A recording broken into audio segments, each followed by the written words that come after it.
Hey, horse health professionals, horse owners, and horse trainers. I'm Dr. Amy Hayek. I've been a veterinarian for almost 30 years, primarily serving equine patients. And I'm also an animal chiropractic instructor. Here are things that I know that they don't teach you in vet school and that they don't teach you about this EHV outbreak. Number one is that why don't horses in the wild get it? Well, if they get it, they don't have the symptoms that our horses do. We don't see them, I guess is what I'm saying. We don't see those horses. And why do horses always break out at like the national finals rodeo or the national barrel race finals or whatever? Why is it always that kind of show when there's a huge outbreak? Well, those shows are almost always in the fall. And in the fall, we have less daylight, we have less vitamin D in those horses. Those horses are horses that are compromised kind of all year long because they spend a lot of time inside in a stall. And I know there's one or two of you out there that'll say, my horses don't. They're out on pasture most of the day. And your horses are probably doing better.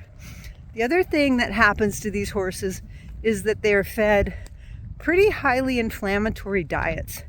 You know, lots of sugar, lots of molasses because they need the energy, and they're fed it every day. And over time, just like in people, remember, sugar in the brain is dementia. Sugar in the kidneys is diabetes. Sugar in the blood is inflammation. And when we are feeding these horse foods that are meant to be all of their carbohydrates and all of their proteins all at once, they lose. So I wanted to share with you how we have, over the years, developed a protocol to help these horses specifically and these horse owners. It's not difficult, and it, of course, for me, starts with a chiropractic adjustment. When we adjust those horses, they're primarily their atlas, right at the back of their poll.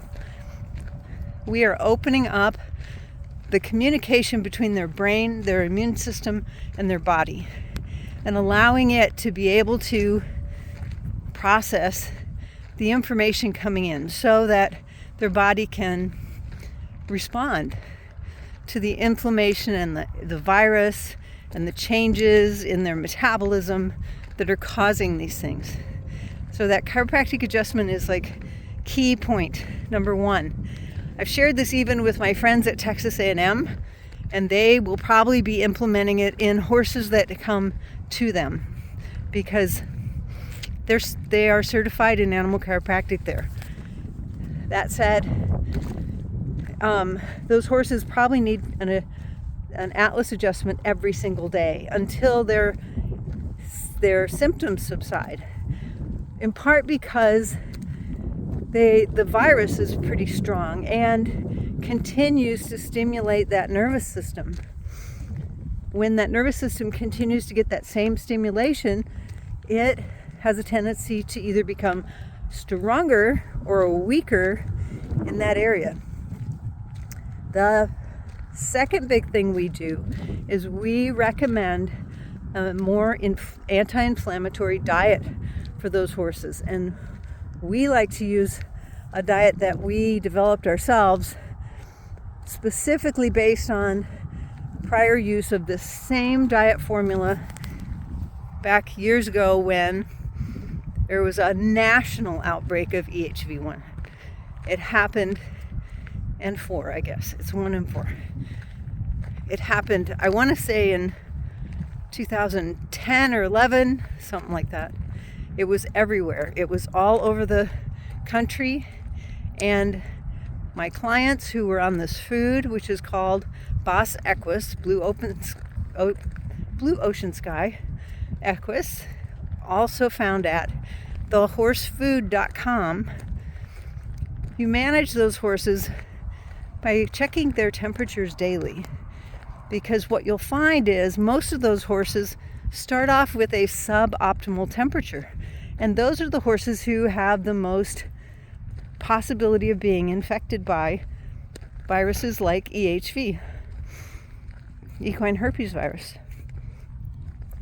If they are running a normal horse temperature at 101.5 or 102, they are a lot less likely to come down with these problems because their whole chemistry and metabolism is working better. Just like when you are, for those of you who don't understand that, if you're cooking something like an egg, it takes a really long time for that egg to cook if you cook it at 60 degrees. But if you're cooking it at, the normal stove temperature, I think it's 140, could be 400, I don't know. That egg will cook just like that.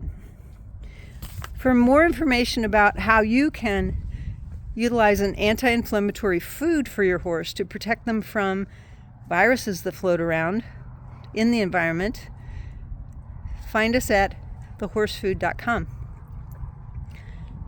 To find an animal chiropractor who can help with your horse who's been exposed, find information at acesalumni.com, ACES alumni.com.